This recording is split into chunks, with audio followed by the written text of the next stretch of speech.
Et bonjour à tous, j'espère que vous allez bien. On se retrouve aujourd'hui sur Pokémon Master pour la classique vidéo hebdomadaire du combat des maîtres. On va aller voir ce que nous propose cette semaine en termes de combat des maîtres. Mais avant d'aller faire le combat des maîtres, une petite chose au niveau des invocations. J'ai tenté ma chance sur le duo Festival qui est sorti. Alors j'ai paumé son nom évidemment, mais celui-ci, j'ai tenté ma chance sur Dianthea et Dianthea Ultime et Diancie. Voilà, j'ai fait 201 poules, hein, donc l'équivalent d'environ 20 000 diamants. Donc vous voyez, je suis pas non plus à mal, hein, on est encore sur des diamants free-to-play, évidemment.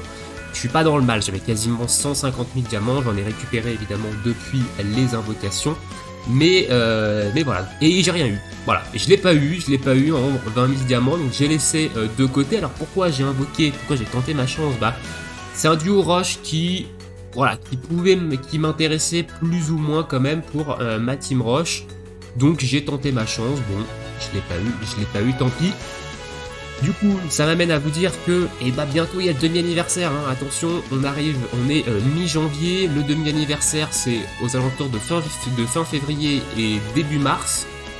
Donc d'ici au moins un mois et demi, on est au demi-anniversaire. Donc si vous êtes free-to-play, commencez peut-être à économiser parce qu'on risque d'avoir un Master Festival, hein, évidemment, qui risque d'être assez puissant, voire même peut-être plusieurs.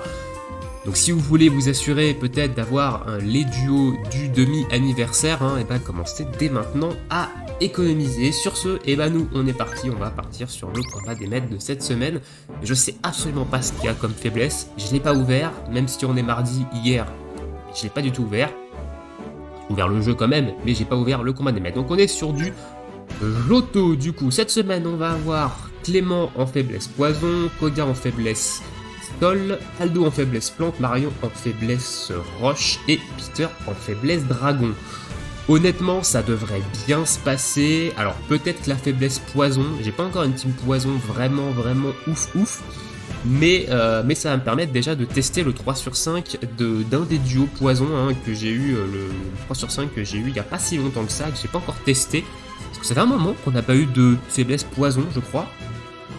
Donc voilà, on va passer aux manches maintenant. Donc au manche 1, dégâts des capacités spéciales reçues par les ennemis et les alliés réduites en début du combat, donc une petite résilience spéciale.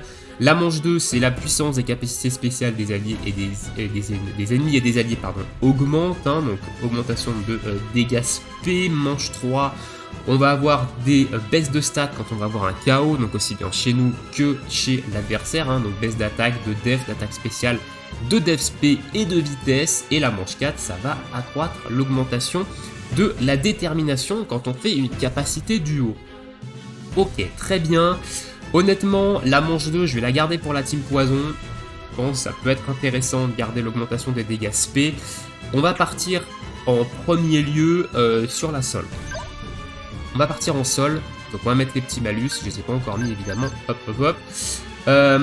Ensuite on a force 2, attaque 5, la régène et pour finir la détermination 5. Voilà un petit peu au niveau des malus. Alors la team sol, où qu'elle est, elle est ici. Alors du coup on n'a pas de faiblesse haut, donc on va garder Tortank ici, on n'a pas besoin dans une quelconque faiblesse haut.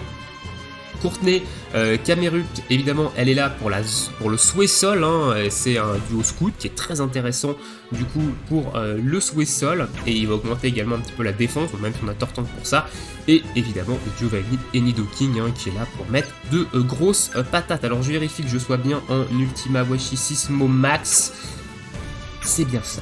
Et bien écoutez, sur ce, parti. Alors, on va réduire évidemment cette petite vitesse. On va buffer tout ça, je sais même plus ce que ça fait ça. Ok. On va accélérer. On va mettre le souhait sol et on va partir en 6 pro max direct. On va augmenter la vitesse de récupération de la jauge.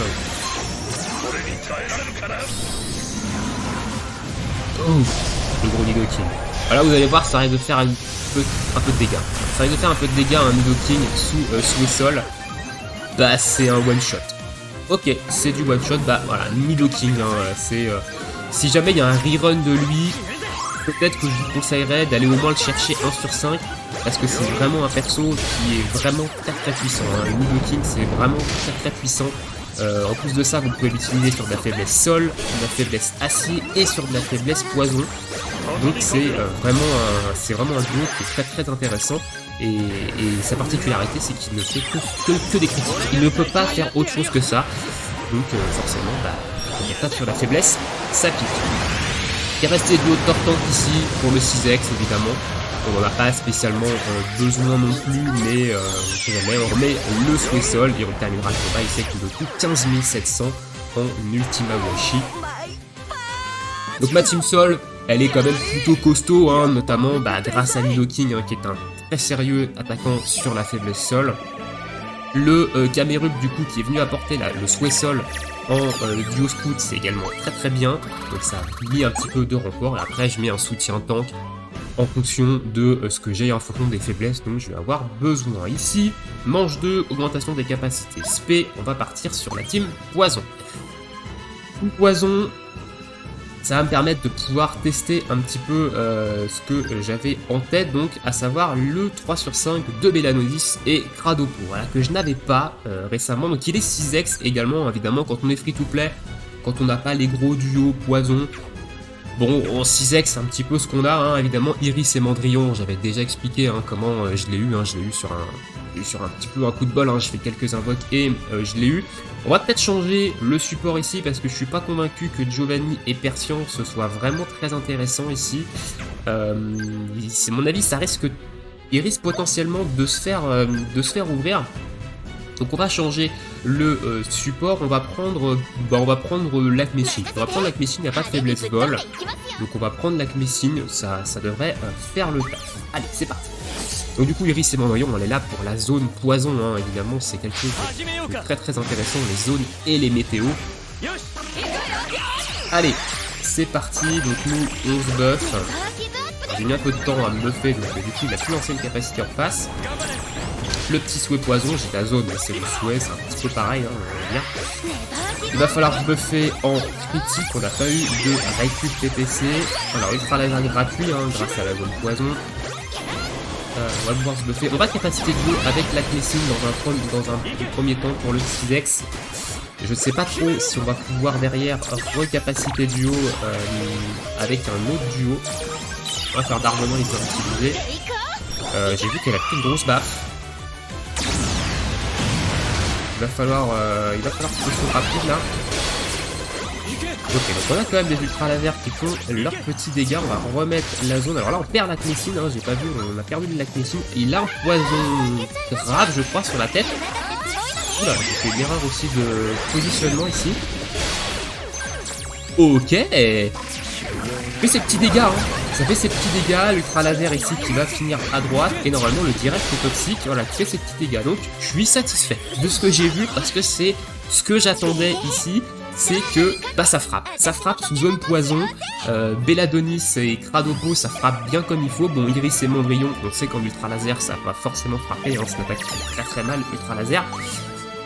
Donc voilà, on a perdu l'Acmessine, mais derrière c'était assez expéditif, donc très bien. Je pense que je peux encore améliorer ça au niveau de la team poison, mais très bien. On va partir maintenant sur une faiblesse, on est sur manche 3, donc diminution des stats. On va partir sur la roche. Alors, qu'est-ce qu'on va proposer en termes de roche? Où c'est qu'elle est? Elle est là. Donc ma team roche, voilà, c'est celle-ci. Je laisse Raid et Ronflex, hein, qui reste très intéressant avec Alixia et Lugarok pour lui mettre un petit coup de boost. Thierry Hippodocus, hein, je rappelle, là pour la tempête de sable. Elle pose également la tempête de sable à l'arrivée sur le terrain et elle va pouvoir nous apporter également de la défense, hein, chose que ne fait pas Ronflex en termes de support, donc c'est pour ça aussi que j'aime bien Terry et Hippodocus. Alors elle aurait été remplacée par Dianthea et Diancie, hein, si je l'avais évidemment eu. Alors tac. Je me suis un peu perdu dans mes moves. Je vais d'abord faire ça.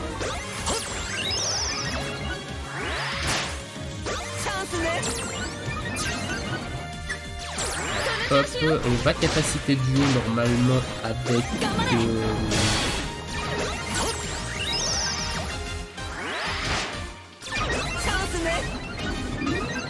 sais pas trop quoi faire là. Je vais remettre tempête de sable. On va capacité duo avec Lugarok.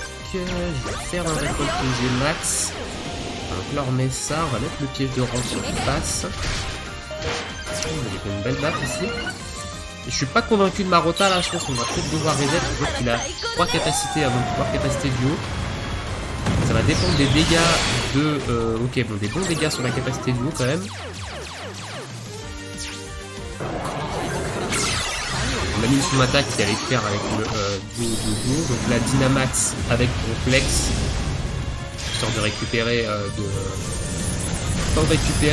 des PPC. On va se soigner. On met un petit peu de face pour le sable ici. Il va falloir remettre l'attaque. Ah, petite résistance physique en face, ça m'arrange pas des masses ça. On va remettre la tempête de sable. Vas-y, je fais attaque au tour 1 avant de capacité 2. Donc là, l'Euro Carnage il y passe avec le piège de roc.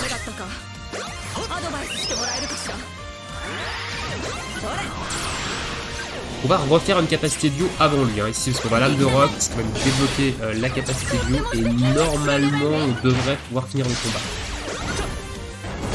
On est toujours contre tempête de sable, on n'a pas de super efficace sur Lugarok, mais ça devrait le faire. J'espère, hein, parce que sinon, de toute façon, on va devoir flèche. Ok, 19.7, ça fait largement. Donc voilà, j'étais pas convaincu de Marota au début, je pensais que j'allais me prendre une capacité duo. Mais c'est passé quoi. Donc une Team Roche qui reste quand même correcte. Alors attention, on n'est pas sur l'un des derniers combats des maîtres. Hein. Ici, les duos en face, enfin les maîtres en face, et les conseils des 4 sont pas non plus aussi puissants que ce qu'on a pu avoir dans les derniers combats des maîtres. Hein. Johto, c'est quand même pas une région où les duos sont très puissants en face. On finit évidemment par la Team Plante. Hein. Alors Team Plante, je regarde vite fait ce qu'ils nous demandent ici. Donc attention, c'est des attaques physiques. Ok, donc va falloir se protéger contre ces attaques physiques. Ça tombe bien parce que Aurore et Torterra, c'est de la def phi. Donc on va prendre ça, Junko, Brice et Junko. Je vais garder Brice et Junko, oui. J'ai pas d'autres duo plantes honnêtement. Je crois pas que j'ai d'autres duo plantes aussi puissants que lui. Il faudrait que je fasse des tests avec les plantes que j'ai sous la main. Allez, hop.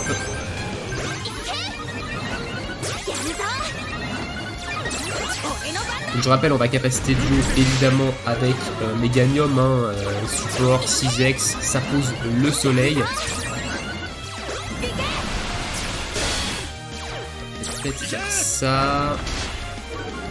Alors, le problème de cette team, c'est qu'avant qu'il y ait le soleil sur le terrain, il n'y a pas de vitesse. Il n'y a pas de vitesse et ça prend plutôt cher. Hein. Gyroball, ça va, ça passe. Tempête verte. On va peut-être se heal, là. Du coup, juste comme ça, juste derrière le tombe roche, c'est très bien. Donc la capacité duo, ça va nous booster bien les dégâts, ça va poser le soleil. On va voir évidemment la grosse différence hein, sur Brice et Junko. Voilà. On voit tout de suite que les tempêtes vertes, c'est quasiment x4 hein, au niveau des dégâts. Donc là, il va falloir se bouger. On va canon graine pour espérer faire des gros dégâts. Avec également Torterra, donc normalement on devrait pas se prendre des capacités de jour. Hein. Là, à moins que la tempête verte elle rate, ce qui m'étonnerait.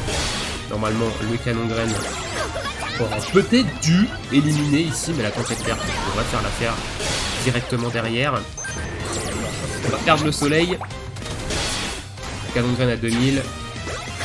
On va évidemment recapacité duo avec Meganium hein, pour reposer le soleil. On va se prendre un éboulement. Ok, les dégâts sont acceptables. Donc là, normalement, le duo de droite, il devrait être mi-KO avec la capacité de Meganium. Ça fait quand même pas mal de dégâts à 1000. Hein. Et derrière, ça devrait terminer Canon Graine Tempête Verte. Ça devrait finir le combat. On va relancer un Canon Graine dans le doute, mais 11008 en Tempête Verte. Je rappelle, hein, Brice et Junko, c'est un duo qui est sorti, qui faisait partie des duos du tout début du jeu. Hein. Donc il a plus de 3 ans. Hein. Le duo, il a plus de 3 ans, et pour moi, en termes de Team Plante, pour du free-to-play, c'est quand même l'un des meilleurs DPS. Donc voilà, la Team Plante, elle est assez free-to-play en règle générale, parce que tous les duos que je vous ai alignés ici, c'est des duos scouts. C'est des duos que vous pouvez avoir dans toutes les invocations. Donc honnêtement, trouve ça correct. On est parti du coup sur le maître maintenant. Team faiblesse dragon. On va prendre ça, augmentation des capacités spé, parce que bah, j'ai une team dragon qui tape principalement sur le spé, donc ça m'arrange évidemment. Alors la team dragon c'est celle-ci du coup, donc je prends Christy et Suicune, hein. Encore une fois on n'a pas de faiblesse haut, donc je peux me permettre de prendre Christy et Suicune, et Christy et Suicune elles boostent l'attaque spéciale, hein. Elles nous donnent des boosts d'attaque spé, donc c'est très bien, parce que Palkia et Zygarde ce sont des attaquants spécial. Voilà, donc du coup bah ça va booster évidemment tous ces petits dégâts. Alors on va mettre la pluie qui avantage pas le petit dragon, hein, évidemment, mais c'est pas trop grave. C'est pour évidemment Suicune. Donc là on va se booster, hop c'est parti. Donc capacité de go avec Zygarde, hein. Au passage, je préfère le dire. On va faire Myria Vague ici.